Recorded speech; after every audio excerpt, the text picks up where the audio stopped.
এইটাই হচ্ছে গিয়ে সেই গাড়িটা। এটার ভিতরের অবস্থা একটু পরে দেখাবো। 8,000 টাকা নিয়ে নিছে, আমাকে মনে হয় না 10-15 দিন শিখায় ভাই তুমি পারো। আধা ঘন্টার মধ্যে হচ্ছে গিয়া মনে করেন 3-4 জন শিখেছে একটা সিটিং বেজি লাইনে যাবি, এরা বেশি শিখেও না, এরা ব্যবসা ব্যবসা। মেজাজ তো পুরোটাই খারাপ হয়ে গেছে। আসসালামু আলাইকুম, স্বাগতম আপনাদেরকে আমার নতুন একটা ব্লগে। আমি আকবর হোসেন আছি, আকবর ব্লগ ইউটিউব চ্যানেল থেকে। আমি বর্তমানে আছি সৌদি আরবে।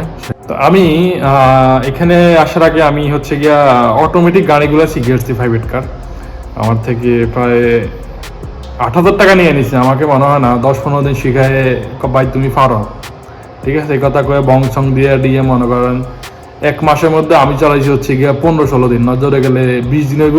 বংশং দিয়া টিয়া আবার এই কতক্ষণ চালাই, এখান থেকে দেখ 2 মিনিট চালাইলে তোর 8 কিলো হয়ে গেছে, 9 কিলো হয়ে গেছে, তুই নামাইছি একসাথে আধা ঘন্টার মধ্যে হচ্ছে গিয়া মনে করেন 3-4 জন শিখে। এটা হচ্ছে বাংলাদেশের একটা মানে ড্রাইভিং যারা শিখে, এরা একটা সিটিং বেজি লাইনে যাবি, এরা বেশি শিখেও না, এরা ব্যবসা ব্যবসা ব্যবসা করে, ঠিক আছে, মানে এরা লাভের উপর লাভ, বাঙালি বেলা কথা না, লাভের উপর লাভ করবে। এখন আমি হচ্ছে গিয়া সৌদি আরব আছি, আমি যেহেতু আমি ম্যানুয়ালটা শিখতে পারি না, ম্যানুয়ালটা শিখাবো, ওর ইঞ্জিন নষ্ট, এটা নষ্ট, এটা আবার টেঙা দিয়ে আমি ঠিক করাবো, ভাই টেঙা দেন আরো ঠিকই করে না ভাই, মেজাজ তো পুরোটাই খারাপ হয়ে গেছে। পরে কিছু করার নাই, পরে আমি এটারে কি বলে দেশে আসছি, আমি ম্যানুয়ালটা শিখতে পারি না, আমার সময় যেহেতু কম ছিল, ম্যানুয়ালটা আমি অন্য জায়গায় শিখতে হলে টাকা দিয়ে শিখতে হইতো, শিখবো করে শিখতে পারি না, আমি চলে আসছি, যাক খালি বালি সমস্যা নাই, আল্লাহর হুকুম হয়েছে। আমি দেশে আমি যেখানে বর্তমানে কাজ করি, এখানে হচ্ছে গিয়া ম্যানুয়াল গাড়ি আছে, এখানে সবগুলো হচ্ছে ম্যানুয়াল, পিকআপ টিকআপ সবই আছে। তো ছোট গাড়ি একটা আছে যেটা হচ্ছে একটু ধ্বজভাঙ্গা টাইপের, সেটা হচ্ছে গিয়ে ম্যানুয়াল। তো আমি এতদিন চালাই নাই, মানে আমি চালাইছি লাস্ট 3 থেকে 4 বার চালাইছি। তো আমি এটাই বলি, যদি কেউ সৌদি আরব আসতে চান বা বিভিন্ন বাইরে যে কোনো দেশে যেতে চান, গাড়ি চালানোটা এমন একটা জিনিস যেটা আপনার কষ্ট নাই, আপনি কিন্তু চাইলে কিন্তু শিখতে পারেন, কিন্তু মানে মনে করেন আপনি শিখতে কিন্তু সমস্যা নেই। এই পেশা যদি করতে পারেন, মানে আপনার বিনা পরিশ্রম আছে, গাড়ি চালানোর কষ্ট আছে না, কষ্ট আছে, কিন্তু সবচেয়ে হচ্ছে গিয়া কষ্টের মধ্যে হচ্ছে সবচেয়ে নিম্নমানের কষ্ট হচ্ছে গাড়ি ড্রাইভিং করা আর এই বিদেশের মধ্যে। তো এটা আমি মনে করি এটা। তবে যারা আসবেন আমি সবাইকে বলি, আমি আমার ভাইদেরকেও বলছি, যদি আসতে চান তাহলে হচ্ছে কি গাড়ি ড্রাইভিংটা শিখে আসেন। সবাই ভয় লাগে, টেনশন লাগে, কেমনে চালাবে গাড়ি, ভাই আমারও ভয় লাগছে। আমি যখন যেদিন থেকে গাড়ি স্টার্টিং করছি না, সেদিন থেকে আমার ভয় কেটে গেছে আলহামদুলিল্লাহ। আমি আজকে হচ্ছে গাড়িটা চালাবো, হচ্ছে আমি আপনাদেরকে দেখাবো। তো আমি যদি এখন যদি দেখে গাড়ির অবস্থা, মানে এটার কিছু কিছু মানে জিনিসটা কি বলে কাজ করে, কিছু কিছু জিনিস কাজ করে না, দেখেন এটা হচ্ছে অবস্থা। এইটা হচ্ছে গিয়া ওই যে ঢাকনা খোলে না, এটা হচ্ছে এটা, বিসমিল্লাহ, দেখেন এই হরন চলে কিন্তু চাবি নাই, দেখছি নি চাবি নাই কিন্তু হরন চলে ভাই রে ভাই, ও ভাই এটা হচ্ছে এলেনের ইন্ডিকেটর। এখানে মিটার মোটা কিছু চলে না, সবই ওকে, মিটার মোটা কিছু চলে না। তো আমরা এটা আমি চালাইতে পারতেছি, আর এটা হচ্ছে গিয়ার লেভেলটা। তো এখন আমার সামনে আছে টেরেলা আছে, এপিসি টেরেলা আছে, তার হচ্ছে গিয়ে এটা থেকে ইয়ে করে চালাইতে পারি আমারে নি। আর এটারে কি বলে, এই যে শেওলার পরে হচ্ছে টেরেলা আছে। এখন এখান থেকে গাড়ি বাইর করবো, আমি একটু এখান থেকে চালামো। তো আমি জিনিসটার সাথে দেখামো, মানে দেখামো আমি চালামো, এই জন্য জিনিসটা আপনাদেরকে দেখাই যাচ্ছি। তো আসলে বাঙ্গাচুরা জিনিসগুলো দিয়ে কিন্তু শিখতে হয়, কিন্তু যখন কোনো কিছু শিখবেন তখন বাঙ্গাচুরা দিয়ে। এটাও ভাই এটা কিন্তু ভাগের মতন চলে। কিন্তু এটা ছিল আমার কফিলের বাপের সবচাইতে পুরনো গাড়ি, একদম জীবনের প্রথম গাড়ি।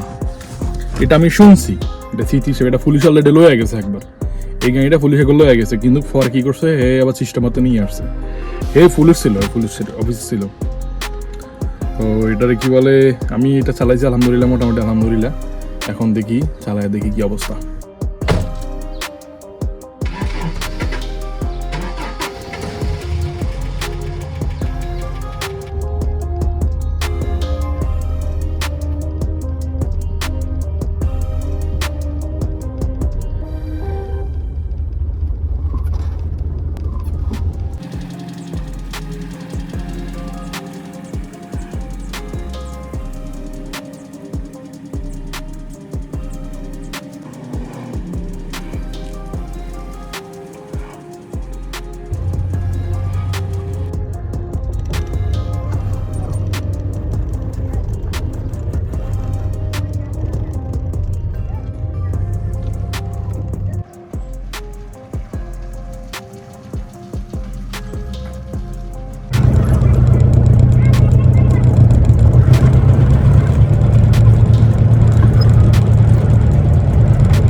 মোটামুটি গাড়ি চালাইলাম আলহামদুলিল্লাহ। এখন হচ্ছে গিয়া বন্ধ করে দিয়েছি গাড়ি। আর হচ্ছে যদি আমাকে যদি বাংলাদেশে থাকতে যদি আমার অবস্থা যদি আমার যদি আজকে মেনুয়াল যদি একদিনও শিখাই দেবো তাহলে হচ্ছে কি আমি আজকে মনে করেন সন্ধ্যা চালাতে পারতাম। সৌদির পয়সা আমার আর ইয়ে করানো লাগতাম। দেখা গেছে আমার মতন বহুত লোক আছে, একটা উপকারের জায়গায় অপকারও তো হইতে পারে। আজকে যদি মনে করেন সৌদি আরবে যদি আমার এখানে গাড়ি আছে দেখে আমি শিখতে পারতেছি, যদি বাস চালাতে পারতেছি, যদি কেউ না থাকতো না আমি চলাইলামও কেমনে। তো বর্তমানে মানে মানুষ কে কেমনে করে খাবে, কে কেমনে ধান্দাবাজি করে খাবে, এগুলো করে চলে। তো এখন বাইরে যাই, আটকে দিয়ে যায়। ও মা গো, কিরে ভাই, কিরে ভাই, কিরে ভাই, ও মা, ও মা, ও মা, ও মা, গাড়ি উঠ। কিরে আমি তো ভুলে গেছি এটাতে আগে দেখেন মানে লাগে না।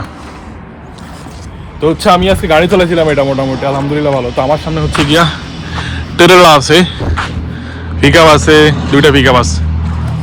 তো ইনশাল্লাহ আমি সব চালামু, শিখবো। জীবনে বহুত কিছু শিকার আছে। তো আমার সামনে এখানে লোক আছে। তো আমি মোটামুটি এখানে অনেকগুলো গাড়ি আছে, 4 ক্লিপ আছে, 4 ক্লিপ আমি চালাইছি। তো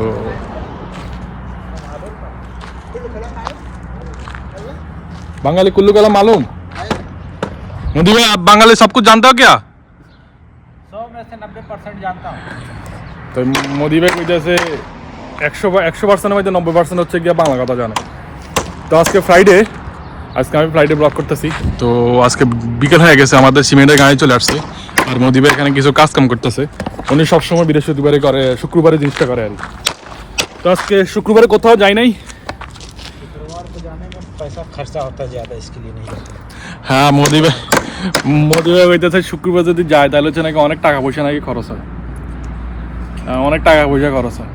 তাই হচ্ছে গিয়ে যাইতে এই জন্য কোথাও যাওয়া ঠিক হবো না, যাইলে টাকা খরচ, যাইলে টাকা খরচ। আসলে কিন্তু মার্কেটে গেলে একটু এটা কিন্তু মন চাই, এটা কিন্তু মন চাই। এই জন্য মোদি ভাইও যায় না, মোদি ভাই শুক্রবার মার্কেটে যায় না। তো আমাদের সামনে আসলে দুজন মোদি ছিল, আবু আমির আর জাবের আবু আবদুল্লাহ। ওরা চলে গেছে। আব্দুল মনিমই গিয়া থা, ওরা চলে গেছে, আমরা যাইনি। আমরা হচ্ছে কি এখানে কথাবার্তা বলতেছি। তো ঠিক আছে, আজকের ব্লগটাই পর্যন্ত শেষ। আল্লাহ হাফিজ, দেখা হচ্ছে নতুন ভিডিওতে। সে বন্ধু সব ভালো থাকবেন। আর যারা চ্যানেলটা সাবস্ক্রাইব করেন না, চ্যানেলটা সাবস্ক্রাইব করে দিবেন। ধন্যবাদ ভিডিওটা দেখার জন্য।